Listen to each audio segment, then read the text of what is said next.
ট্রফির সম্মান মর্যাদা রক্ষা করবার জন্য যেগুলো গণবিরোধী এই বাণিজ্য চুক্তি সহ ট্রফিকে নিজের হাতে রাখার জন্য সরকারকে সবার আগে বাংলাদেশ প্রমাণ করবার জন্য দেশপ্রেমের পরীক্ষায় আমরা জানি ৯৯ নাম্বার পেলেও ফেল।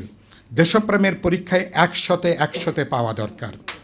সুতরাং বিএনপি দেশপ্রেমের পরীক্ষা উত্তীর্ণ হবার জন্য বিএনপির প্রথম বড় দাগের পরীক্ষা হচ্ছে বাণিজ্য চুক্তি, এই অন্যায় অন্যায্য অসম চাপিয়ে দেওয়া জবরদস্তিমূলক বাণিজ্য চুক্তি বিএনপি বাতিল করার উদ্যোগ গ্রহণ করছে কিনা।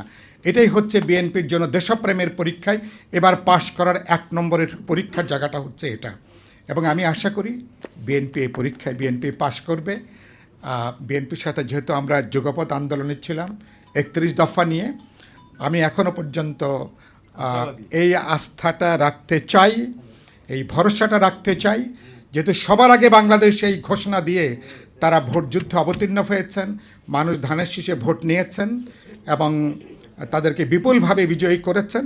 সুতরাং এই মানুষের প্রতি তাদের যে কমিটমেন্ট, এই কমিটমেন্টের আস্থা রাখবেন।